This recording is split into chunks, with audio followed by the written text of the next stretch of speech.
Friends अस्सलाम वालेकुम வாங்க இன்னைக்கு உடனடியா ரெடிமேட்டா பால் கொழுக்கட்டை செய்யலாம் வாங்க கிச்சனுக்கு போலாம்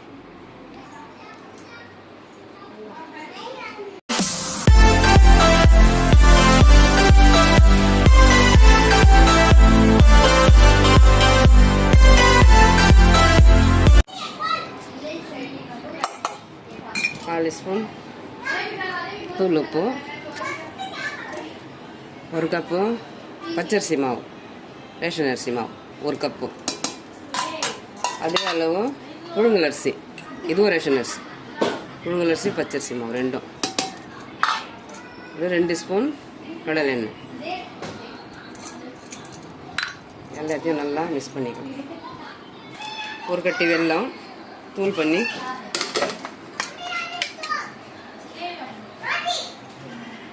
ஒரு 2 டம்ளர் எண்ணெய் ஊற்றி தண்ணி ஊற்றி தனியாக கொதிக்க வச்சுக்கலாம் வச்சு எண்ணெய் வெல்லம் கொதிக்கிற வரைக்கும் லைட்டாக சுட தண்ணி சேர்க்கறதுனால நல்லா சாஃப்டாக இருக்கும் அரிசி ஊற வைக்காமல் நம்ம அப்படியே செய்கிறதுனால இந்த ப்ராசஸ் எல்லாம் கண்டிப்பாக பண்ணணும் அப்போ தான் அந்த சாஃப்ட்னஸ் தரும் ஃபஸ்ட்டு இந்த மாதிரி ஒரு கரண்டி வச்சு கலந்து கொடுத்துடலாம் மாவு இது எண்ணெய் எதுக்கு போட்டதுன்னா கையில் ஒட்டாத வரும் மாவு அதனால் அது எண்ணெய் சேர்த்துருக்கேன்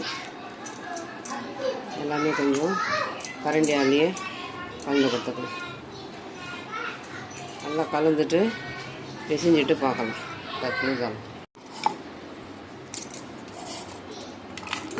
ஒரு உள்ளங்கை அளவு தேங்காய் ஜாரில் போட்டு லைட்டாக தட்டி எடுத்துக்கலாம் ஒரு 4 ஸ்பூன் கடலை எண்ணெய் பட்டை பால் கிராம்பு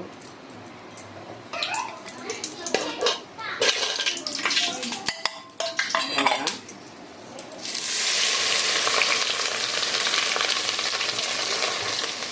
இந்த மாதிரி எண்ணெயில் போடுறதுனால ஒரு நாள் 2 நாள் ஆனாலும் கெடாது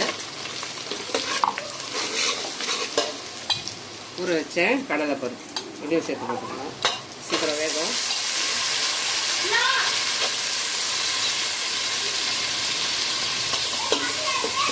கொஞ்ச நேரம் எண்ணெயில் அப்படியே கொடுத்துக்கணும் கொஞ்ச நேரம் எண்ணெயில் ஒரு 5 நிமிஷம் எண்ணெயில் இந்த மாதிரி வறுத்து கொடுத்துக்கணும் சீக்கிரம் கடலைப்பருப்பு நல்லா உடையும் தேவையான அளவு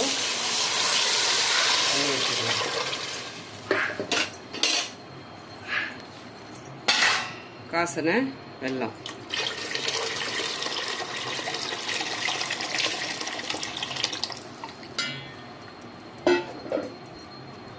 எடுத்து கொடுக்க கொஞ்சம் உப்பு ஒரு சிட்டிக்கு உப்பும்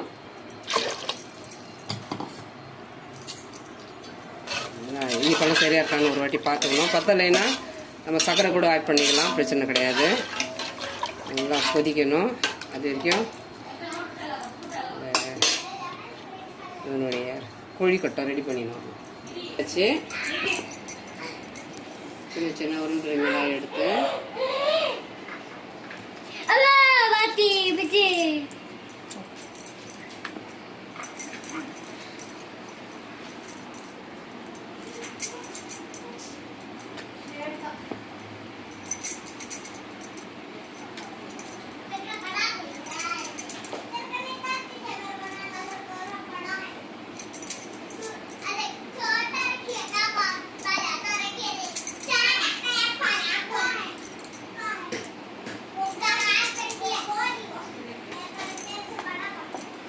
பச்சரிசி புழுங்கல் அரிசி 2 மாவும் கலந்து இருக்கு நம்ம அரிசி ஊற வச்சு மிக்சியில் அடிக்கணும்ன்றப்பட்டெல்லாம் கிடையாது ரெண்டுத்தையும் கழுவி வாஷ் பண்ணி காய வச்சு மாவு அரைச்சி வச்சு இந்த மாதிரி ஒரு சுட தண்ணி வச்சு நம்ம மாவு பிசைஞ்சிட்டோம் நல்லா சாஃப்டாக வந்துடும் ரஃப்பாக இருக்காது மக்கள் ரஃப்பாக இருக்குது வெள்ளத்தில் வேகலை இப்படியெல்லாம் கொஞ்சம் கன்ஃபியூஸ் ஆகுறாங்க இந்த மெத்தடை ஒரு வாட்டி ஃபாலோ பண்ணி பாருங்கள் கண்டிப்பாக ஈஸியாக இருக்கும் அடிக்கடிக்கு செய்வீங்க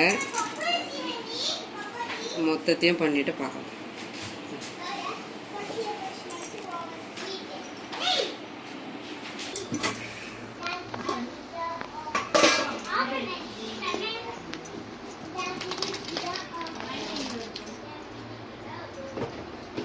போட்டதும் கலரக்கூடாது, கொஞ்சம் நேரம் அப்படியே விட்டுணும். அப்போ தான் அது எல்லாமே வெந்து மேலே வரும்.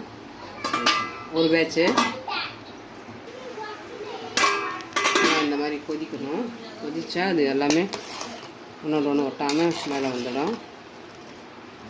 ஒரு பேட்ச்சு நம்ம எண்ணெய் சேர்த்துருக்கிறதுனால ஒன்றோட ஒன்று ஒட்டாது. செகண்ட் பேட்ச்சு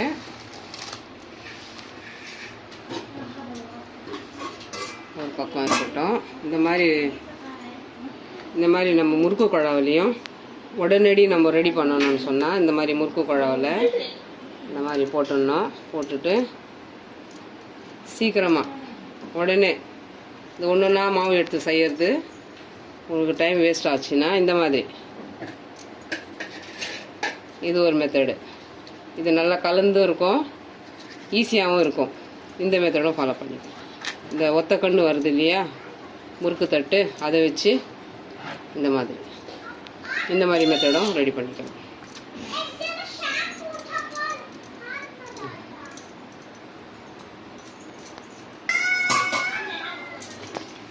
போட்டதும் கலரக்கூடாது. இந்த மாதிரி நல்லா வெந்து மேலே வரணும்.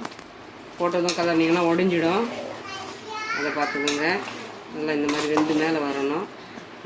இந்த ஷேப்லேயும் முறுக்கு குழா வச்சு இந்த மாதிரி இதையும் இந்த மாதிரி சீக்கிரமாக வேலை எல்லாத்தையும் மாவு இந்த மாதிரி பண்ணிவிட்டு இவ்வளோ இந்த அளவுக்கு மாவு எடுத்து கொஞ்சம் மாவு கரைச்சிக்கணும். இந்த மாதிரி கரைச்சி ஃபைனலாக அதெல்லாம் வெந்துட்ட பிற்பாடு இந்த ஃபைனலாக சேர்த்திங்கன்னா அந்த கிரேவி நல்லா கொஞ்சம் என்ன சொல்கிறது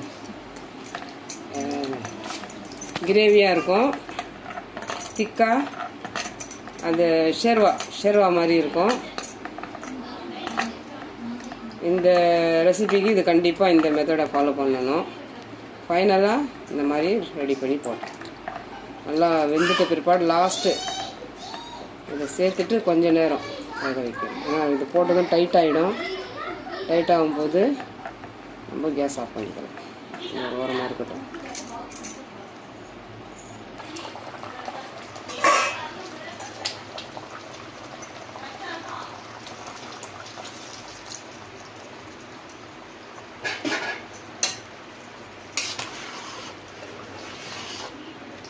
நம்ம இனிப்பு தேவையான அளவு, இனிப்பு கம்மியாக சாப்பிட்றவங்க கம்மியாக சேர்த்துக்கலாம். நல்லா இனிப்பு அதிகமாக வேணும்னாலும் அதிகமாக சேர்த்து. அந்த இனிப்பு பலகாரம் கொஞ்சம் அதிகமாக இருந்தால் தான், ஏன்னா நம்ம அரிசி மாவு இல்லையா, இனிப்பு கொஞ்சம் எக்ஸ்ட்ரா இருந்தால் தான் அந்த ரெசிபி நல்லா டேஸ்ட்டாக இருக்கும். ஒரு நல்லா ஃபீல் பண்ணி சாப்பிடலாம். இப்போது இந்த கிரேவி அப்படியே டைட் ஆகிடும். கொஞ்ச நேரம் கொதிக்கட்டும்.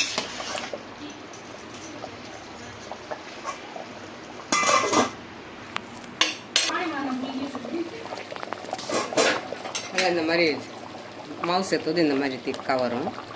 இதை கொஞ்சம் நேரம் நல்லா கொதிக்க விட்டுணும். கொதிக்க விட்டு நல்லா கலந்துக்கணும். சர்வ் பண்ணிக்கலாம்.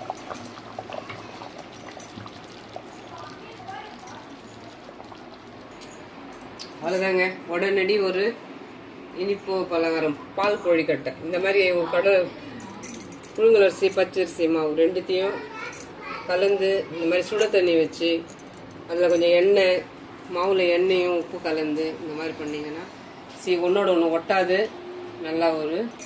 நல்லா சீக்கிரமாக வெந்துடும். ஏன்னா சுட தண்ணி வச்சு மாவு கலரும் இல்லையா, சீக்கிரம் வெந்துடும். அரிசி ஊற வைக்க தேவையில்லை. அரிசி கழுவி காய வச்சு அந்த மாவை அரைச்சிக்கோங்க.